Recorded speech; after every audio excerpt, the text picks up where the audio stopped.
Okay friends, how are you? कैसे हैं आप सब लोग? ओके, तो चलिए फिर से आपके पास आए हैं कुछ बढ़िया सी प्रॉब्लम लेके।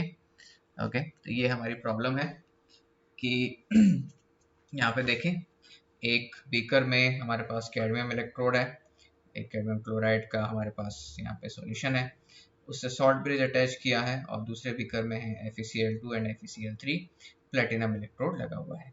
कैडमियम प्लस 2 यहाँ पे 0.1 मोलर है।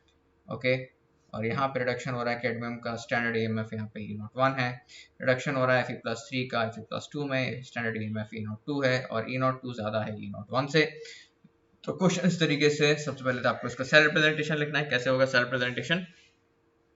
और मिनिमम कंसंट्रेशन रेशियो क्या होगा Fe+2 और Fe+3 का, जिसपे कि सेल इलेक्ट्रिसिटी प्रोड्यूस करना स्टार्ट कर दे। ओके, ये हमें पता लगाना है। ओके, कैडमियम प्लस 2 यहाँ पे 0.1 मोलर हमें पहले से दिया हुआ, मतलब कैडमियम क्लोराइड यहाँ पे 0.2 मोलर है। चलिए, तो सबसे पहले देखते हैं सेल रिप्रेजेंटेशन को। सेल रिप्रेजेंटेशन कैसे दिखेंगे इसका? अगर आपको आता है इसका तो बस सीधा आंसर देखिए और आगे बढ़ जाइए और दूसरे पार्ट पे चले जाइए। Okay, so oxidation to reduction हमेशा सेल रिप्रेजेंटेशन लिखते हैं। ओके, ये ऑक्सीडेशन टू रिडक्शन जाता है। अब यहाँ पे किसका ऑक्सीडेशन होगा? Which will be oxidised, iron और cadmium. Okay, which will be oxidised. तो यहाँ पे देखें, आपको ये दिया हुआ है कि भाई कैडमियम +2 से अगर कैडमियम जा रहा है तो इसका जो है E01 है। ओके, और आयरन+3 से आयरन+2 जा रहा है तो ये क्या है? E0। लेकिन इसमें एक और खास बात ये दिया हुआ है आपको कि E0 जो 2 है वो ज़्यादा है E01 से। तो जो छोटा वाला होता है, हमने देखा है पहले भी मेरे पुराने वीडियो में, तो हम उस रिएक्शन को क्या करते हैं? रिवर्स करके लिख लेते हैं। तो यहाँ पे जो कैडमियम वाला रिएक्शन है उसको हम क्या करेंगे? रिवर्स कर देंगे। तो कैडमियम का क्या हो जाएगा? ऑक्सीडेशन हो जाएगा। यहाँ पे कैडमियम विल गो टू कैडमियम+2 और रिडक्शन किसका होगा? जो नॉर्मली हमें जो रिएक्शन दिए हुआ है Fe+2, मतलब Fe+3 से Fe+2 में, यहाँ पे ये रिडक्शन, इसका रिडक्शन हो जाएगा। तो इसका सेल रिप्रेजेंटेशन कैसे लिखेंगे? कैडमियम, ये हम बार लगाएंगे यहाँ पे।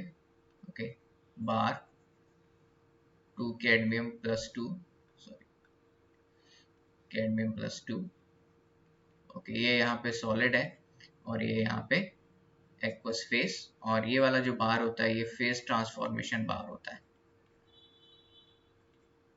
Face transformation. ओके, ये हो गया। तो ये एक ऑक्सीडेशन लिखने के बाद, ओके, ऑक्सीडेशन लिख दिया है, ऑक्सीडेशन हाफ हो गया। अब हम लिखेंगे रिडक्शन हाफ। तो इसमें हम लगा देते हैं एक और, यहाँ पे ये सॉल्ट ब्रिज हो गया हमारा, सॉल्ट ब्रिज। उसके बाद इलेक्ट्रॉन किसने एक्सेप्ट किया है? आयरन+3 ने। ये कैसा है? एक्वस है। और ये ट्रांसफॉर्म हो गया है आयरन+2, ये भी एक्वस है। ठीक है, इधर हम फेस ट्रांसफॉर्मेशन नहीं हुआ है, यहाँ पे कोई फेस ट्रांसफॉर्मेशन नहीं है, तो हम इसमें क्या सेमीकोलन लगा देते हैं। तो यहाँ पे कोई फेस ट्रांसफॉर्मेशन नहीं हुआ है, no phase change, no phase change. ठीक है, और ये रिएक्शन कहाँ हो रही है? प्लेटिनम इलेक्ट्रोड पे। तो लास्ट में यहाँ पे ब्रैकेट में हम लिख देंगे प्लेटिनम। तो ये हमारा सेल रिप्रेजेंटेशन हो गया। ओके, तो अब ये आंसर आपका आ गया। अब हम दूसरे पार्ट पे चलते हैं, दूसरा पार्ट देख लेते हैं इसको। दूसरा पार्ट क्या है? What is the minimum concentration ratio of Fe+3 to Fe+, ये वाला रेशियो चाहिए। ठीक है, ये हमारा सेकंड पार्ट है। इसको देखें, तो चलिए इसको सॉल्व कर लेते हैं। अब हम इसको सॉल्व कर लेते हैं। तो चलिए, तो सेल इलेक्ट्रिसिटी कब प्रोड्यूस करता है? जब ई सेल पॉजिटिव हो तब क्या करेगा? सेल इलेक्ट्रिसिटी प्रोड्यूस करेगा। ई सेल पॉजिटिव होने के लिए क्या है हमारे पास? Nernst equation. सबसे पहले नर्स्ट इक्वेशन क्या है हमारे पास? नर्स्ट इक्वेशन इस तरीके से है, E cell is equal to E0 cell minus 0.059 upon n log Q। Okay, log Q, ये हो गया। अब ई सेल पॉजिटिव कब आएगा? जब E0 सेल बड़ा होगा 0.059 अपॉन n log Q से। ठीक है, ये बड़ा हो जाएगा तभी हमारे पास ये आ जाएगा। ओके, तो ये, तो अब अगर हमारे पास इस तरीके से अगर हम यहाँ पे करेंगे तो ये वैल्यू कैसी आ जाएगी, पॉजिटिव आ जाएगी। यहाँ पे अगर ये बड़ा हुआ तो ये वैल्यू कैसी हो जाएगी, पॉजिटिव। तो इसको सॉल्व करने के लिए अब हम ये दो साइन देखिए, यहाँ पे ग्रेटर देन वाला साइन आ गया और यहाँ पे साथ में इक्वल टू वाला साइन, तो दोनों साइन को साथ में तो सॉल्व कर नहीं सकते, थोड़ी सी प्रॉब्लम जाएगी, हालांकि कर सकते हैं लेकिन प्रॉब्लम जाएगी। तो क्या करते हैं, सबसे पहले हम ये मान लेते हैं if E not cell is equal to 0.059 upon n log q, then E cell कैसा हो जाएगा, जीरो हो जाएगा। ओके, इस कंडीशन में क्या हो जाएगा, ई सेल जीरो हो जाएगा और जीरो के ठीक ऊपर क्या हो जाएगा, ये पॉजिटिव वैल्यू आ जाएगी। ओके, ये पॉजिटिव वैल्यू आ जाएगी। मान लो कि ये यहाँ पे जीरो वैल्यू है, ठीक है, तो ई सेल यहाँ पे जीरो है और E not cell is greater than 0.059 upon n log q। तो यहाँ से सारी वैल्यू पॉजिटिव है और यहाँ पे सारी वैल्यू नेगेटिव है। तो ये condition, okay, E cell zero के बाद की कंडीशन ये रिप्रेजेंट करेगा हमारा। ओके, ये तो इस तरीके से हम ये देख सकते हैं कि थोड़ा सा ज्यादा हो जाए तो सबसे पहले ई सेल लेके चलेंगे तो उसमें बराबर हो जाएंगे।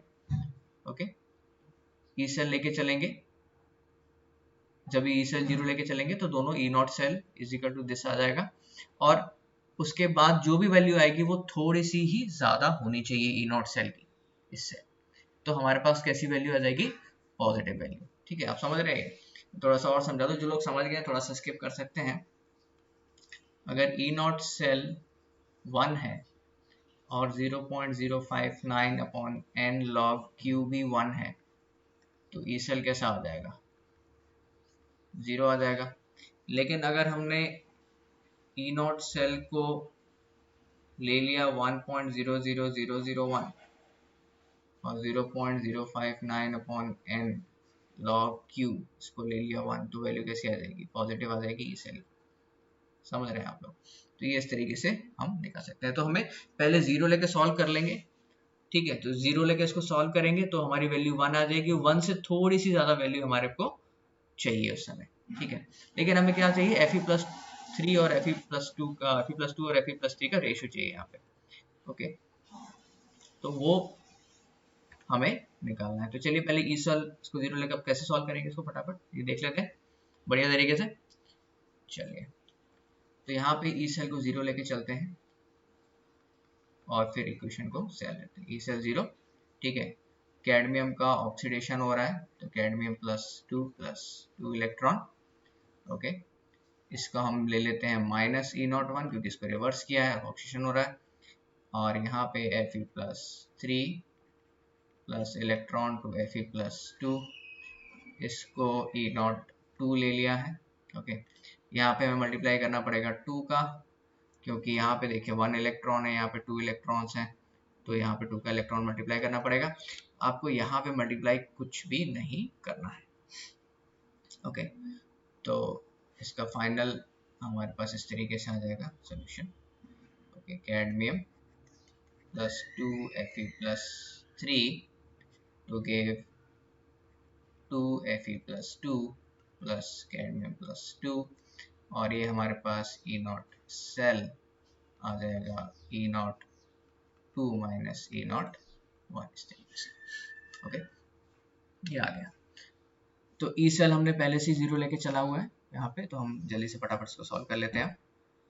तो 0 is equal to E0 cell minus 0.059 upon 2। Okay, ये 2n है यहाँ पे, तो यहाँ पे 2 इलेक्ट्रॉन ट्रांसफर किए हमने, इसलिए यहाँ पे n की जगह 2 आ गया है, log cadmium +2, okay, Fe+2 whole square upon Fe+3 whole square. Okay, ये वाला जो कैडमियम है ये सॉलिड है, तो इसको हम यहाँ पे 1 ले लिया हमने यहाँ पे इस तरीके से। ठीक है, अब और इसको सॉल्व कर लेते हैं। कैडमियम +2 की वैल्यू 0.1 मोलर है। ओके, ये हमने पहले से ही देखा हुआ है, यहाँ पे जो क्वेश्चन हमको दिया हुआ है, देखिए आपको दिखा देते हैं। ओके, यहाँ पे कैडमियम +2 यहाँ पे 0.1 बोला है, तो वो इस तरीके से हमें पहले से ही लिया हुआ है हमने। ओके, चलिए इसको सॉल्व कर लेते हैं। तो सारी वैल्यूज अब पुट कर देते हैं और हमें जो है रेशियो निकालना है Fe+2 और Fe+3 यहाँ पे 0 ले लिया। तो यहाँ पे E0 सेल बड़ा होना चाहिए थोड़ा सा, मतलब अगर हमें ज़्यादा चाहिए तो चलिए अब इसको देखते हैं कैसे निकालेंगे कि -E0 सेल, ओके, इस वाली वैल्यू को हम 0.059/2 रहने देते हैं और ये जो पावर इसको बाहर निकाल लेते हैं, तो लॉग के यहाँ पे 2 लॉग आ जाएगा और फिर ये कैंसिल आउट हो जाएंगे और 0.059 को हम यहाँ पे 0.06 लिख लेते हैं। ओके, थोड़ा सा मैथमेटिक्स है, सो -0.06 log cadmium +2 and Fe+2/Fe+3। Okay, इस तरीके से लिख लिया। ओके, ये लिख लिया हमने और फिर थोड़ा सा और मैथमेटिक्स करेंगे इसके अंदर, -0.06 ओके log ऑफ कैडमियम का कंसंट्रेशन हमें दिया हुआ है पहले से, okay, log of 0.1 plus log of Fe+2 divided by Fe+3।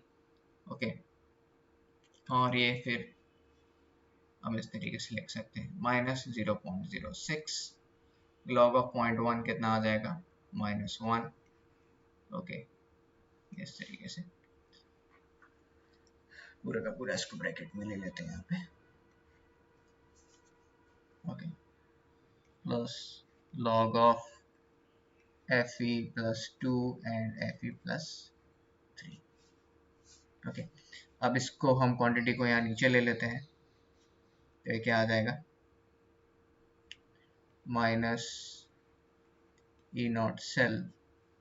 Okay, positive हो जाएंगी दोनों क्वांटिटीज, तो यहाँ पे माइनस और पॉजिटिव हो गया है यहाँ पे, तो इसको 0.06 okay -1 plus log Fe+2 divide by Fe+3। Okay, ये रख दिया और फिर माइनस वहाँ अंदर जाके प्लस हो जाएगा, तो E0 सेल +1/0.06। ओके, और ये पूरी क्वांटिटी आ जाएगी 10 टू द पावर में। ओके, और इज इक्वल टू हम लिख लेते हैं Fe+2 एंड Fe+3 इस तरीके से। ओके, ये आ गया, तो ये रेशियो आ गया। ये रेशियो हमारे पास कब आया है, जब ई सेल हमने 0 लिया है, ठीक है। लेकिन ये हमें 0 नहीं चाहिए ई सेल, ठीक है। ये हमारे पास रेशियो कब आया, जब हमने ई सेल को क्या किया है 0 ले लिया। तो ई सेल हमें 0 नहीं चाहिए, ई सेल क्या चाहिए पॉजिटिव चाहिए। तो पॉजिटिव के लिए क्या होना चाहिए कि ये क्वांटिटी कम होनी चाहिए थोड़ी, Fe+2/Fe+3, ये जो हमारे पास वैल्यू आई है, ये वाली जो वैल्यू है इससे कम होनी चाहिए, क्योंकि हमारे पास जो हमारा क्वांटिटी है वो माइनस हो रहा है E0 सेल में से, ये वाली, ठीक है। क्योंकि ई सेल हमारे पास क्या है, E0 cell -0.059/n log cadmium +2 Fe+2 divided by Fe+3, इस तरीके से। ओके, तो ये क्वांटिटी क्या होनी चाहिए, लेस होनी चाहिए इसका मतलब, और ये बड़ा होना चाहिए, लार्ज क्वांटिटी, ठीक है। तो Fe+2 और Fe+3 ये वाला जो होना चाहिए, it should be less, and less than what, less than this value. Okay, less than this value. तो यहाँ पे हम इसको आंसर कैसा आएगा, आंसर आएगा so ratio should be less than 10 to the power E0 cell upon 0.06 plus 1। इस तरीके से कुछ भी लेस हो सकता है। अगर सपोज ये क्वांटिटी हमारी कुछ भी आई यहाँ पे, ओके, कुछ भी क्वांटिटी आई, तो ये उससे ही कम होनी चाहिए। ठीक है, कुछ भी क्वांटिटी हमारे पास आ जाएगी यहाँ पे, अगर आपको वैल्यूज दी हुई है कैलकुलेट करने के बाद जो भी ऑप्शन आएगा आपका वो कम होना चाहिए। ठीक है, तो ये हमारा फाइनल आंसर यहाँ पे होगा। थोड़ा सा टिपिकल प्रॉब्लम है, ओके, शायद मुझे लगता है कि आपको समझ में आ गया होगा। ओके, तो चलिए नेक्स्ट हम आपके लिए और सारी ढेर सारी प्रॉब्लम्स लाएंगे। ओके, आपको इस प्रॉब्लम मजा आया होगा, मजा आया है तो लाइक कीजिए, सब्सक्राइब कीजिए, शेयर कीजिए। Okay, bye students.